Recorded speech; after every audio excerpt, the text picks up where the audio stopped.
जम्मू कश्मीर भाजपा के प्रवक्ता एवं पूर्व एमएलसी श्री गिरधारी लाल रैना ने आज भाजपा मुख्यालय त्रिकुटानगर जम्मू में प्रेस कॉन्फ्रेंस को संबोधित किया। दोपहर 12:45 पर आयोजित इस प्रेस वार्ता में उन्होंने जम्मू कश्मीर से जुड़े अहम मुद्दों पर भाजपा का पक्ष रखा और कहा कि पार्टी प्रदेश के विकास और जनहित के लिए निरंतर कार्य कर रही है। प्रेस कॉन्फ्रेंस में मीडिया प्रतिनिधि एवं पार्टी कार्यकर्ता उपस्थित रहे। और आप सब मीडिया बंधुओं का बहुत बहुत स्वागत और धन्यवाद। आपने यहाँ पर आकर हमारी बात को सुनने का दिखाया है आतुरता। आज जो विषय है वो बहुत ही इम्पोर्टेंट विषय है और सीरियस विषय है।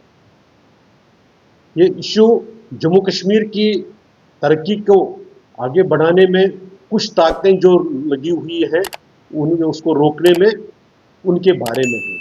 और इसका एक सिंबल, इसका एक सैंपल अगर हमने देखे तो रतले प्रोजेक्ट, पावर प्रोजेक्ट का हाल ही में आपने देखा होगा कि रतले पावर प्रोजेक्ट जिसको एक mega engineering and infrastructure limited company उसको अंडरटेक कर रही है, उसकी डेवलपमेंट को, उसके कंस्ट्रक्शन को, उसका जो प्रोजेक्ट इंचार्ज है chief operating officer Harpal Singh ने कुछ सिलेक्टेड मीडिया को कुछ इंफॉर्मेशन लीक।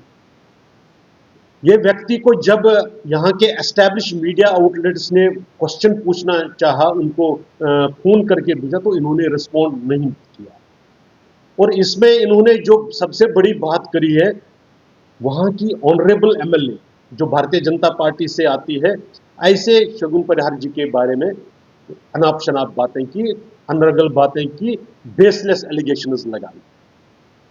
मैं आपको जानकारी देना चाहता हूं कि ऑनरेबल एमएलए शगुन परिहार जी ने उनको एक लीगल नोटिस सर्व किया है। उनको डिफेमेशन केस उनके खिलाफ लॉन्च करने के लिए पहले नोटिस जो आवश्यकता होती है, इनके लीगल टीम ने वो सर्व किया हुआ है। एक 10 करोड़ का डिफेमेशन नोटिस हरपाल सिंह को सर्व किया गया है।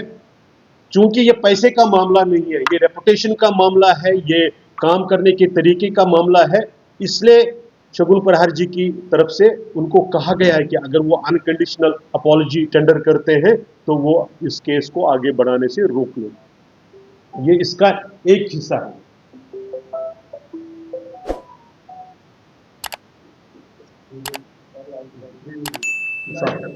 तो इसमें ये एक हिस्सा है इसका। दूसरा हिस्सा है आखिर प्रोजेक्ट में प्रॉब्लम्स कहां है। शगुन परिहार जी या वहां के जो इलेक्टेड रिप्रेजेंटेटिव्स है वो अपने कॉन्स्टिट्यूंसी के जो इलेक्टोरेट है, जो वहां के लोग हैं, उनके प्रति जवाबदेह है। अगर वहां के लोग इस इलेक्टेड रिप्रेजेंटेटिव के पास आते हैं, अपनी दुख दर्द कहानी सुनाते हैं, अपने प्रॉब्लम्स बताते हैं, तो क्या एमएलए साहब, ऑनरेबल एमएलए चुप बैठेंगे? क्या वो उनका निवारण नहीं करेंगे? वैसा ही हुआ जब वहां के लोग जिन्होंने, और ये पब्लिक डोमेन में अब आ चुका है कि इस कंपनी ने इलीगल एंटरटेनमेंट, लोगों की छटनी गलत तरीके से जो बताया जाता है किया है। एक और कुछ लोगों को जिनके बैकग्राउंड क्वेश्चनेबल है, जिनके बैकग्राउंड उसके भाई यहां तक कि उन पर एक्यूजेशन है कि वो टेररिस्ट के सपोर्टर्स में है, सच है झूठ है वो बाद में पता चलेगा, लेकिन ये एलिगेशन तो है ना। तो आपको क्या लगता है कि इलेक्टेड रिप्रेजेंटेटिव वो भी जब वो भारतीय जनता पार्टी के साथ ताल्लुक रखते हो तो वो चुप बैठेंगे? और जब शगुन जी ने, जब एमएलए, ऑनरेबल एमएलए ने ये इश्यूज उठाने की कोशिश की, तो इंस्टेड ऑफ उसको जवाब देने के लिए, instead of addressing issues, Harpal Singh ji media में चले गए। आज पब्लिश्ड रिपोर्ट्स के आधार पर कह रहा हूं, हरपाल सिंह जी बिहेव करते हैं किसी पॉलिटिकल बैकग्राउंड में, उनके प्रेशर में या उनके कहने पर। ऐसा कहने में मैं गुरेज नहीं कर सकता हूं, क्योंकि ऐसे इंडिकेशंस हैं। जब हारे हुए वहां के रिप्रेजेंटेटिव्स जो कैंडिडेट्स हैं, जब वो इशू उठाते हैं तब आपको दिक्कत नहीं होती है। फिर